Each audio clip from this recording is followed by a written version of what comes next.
afternoon, Rachel, you're in my kitchen. Driving home from school today, all I could think about was how we went apple picking yesterday and all the recipes I wanted to make with my apples.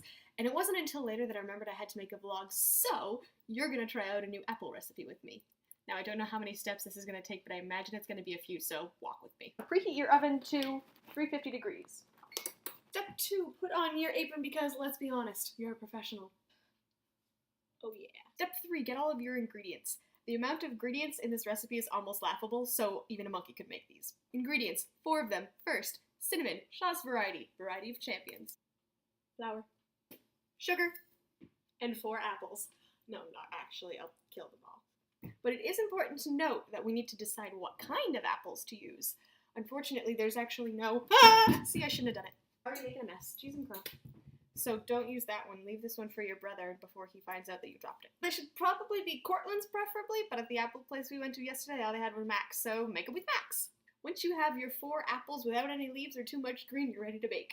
So first things first, you take the apple and then you cut it so that you get a nice flat top, except it's going to actually be sitting that way. Ah! Oh my gosh. That went very, very far. Okay, so strike that. Use this spoon. Spoons are less dangerous. Safety first, kitties. Scoop it out, yeah, scoop it out. Once you have your apple all nicely, oh no, then you start to panic because the thing is already defrosted. Step whatever, I feel like you're being framed because the light changed and now you have streaks across your stomach. So once you have all the stuffing from out of all the apples and into the bowl, it's time to make the rest of, oh, I was hoping it would move. Oh, I'm making a mess. Once you have all of the apple stuff out of your apples, you need to make the rest of your stuffing. You're going to need 4 tablespoons of white sugar, 2 tablespoons flour, and then 1 teaspoon brown sugar. Brown sugar, brown sugar. Shake your bushy tail. Everything and mix. Now, these apples are still kind of hard, so if you can try to get them into smaller bits, that would be great. Alright, that looks good. Everything's equally coated and a little bit thick. Time to put it back in the apple. Now, according to not the expert me, because this is the first time I've made them, but the website from Tumblr, don't stuff them as much as you could because then they'll explode. So there's that to worry about.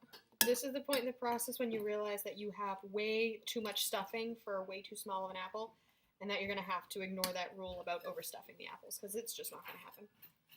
Alright, so the last and most difficult part is going to be trying to get this, which is all I have for a pie crust, into 4 individual ones to cover my apples. So hopefully this works. It's not, oh dear, this is not going well. Oh dear, this is not going well. Well, I'm just going to kind of smush them together and flatten it out with my fingers. That always works, right? Layer it on top. Be generous with your pie crust. What could possibly go wrong? The thing it says you're supposed to do is like pinch the edges like you would a regular pie. But an apple is not a surface that's easily pinched. Oh, hey, it is actually. Look at that. Stab it a few times. Take your cookie sheet and put your apples on it. With some spacing for kindness. Carefully hold your laptop and the thing of cookies. No, apples. Get your vegetables right, Hillary. Don't fall. Then put the timer on for 30 minutes. Wait. Also give your parents back the kitchen because they've been looking to come in and do stuff.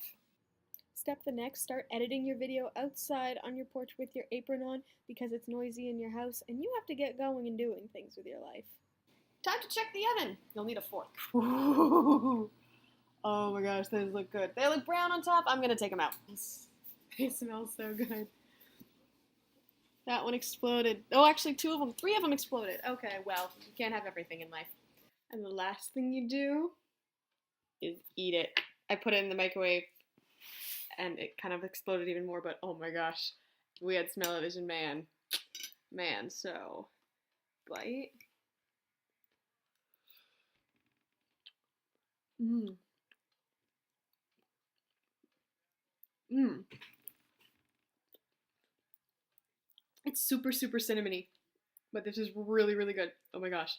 Alright, I'm turning this off so I can just finish the rest of this without you watching, so I will see you Thursday. Bye, Rachel.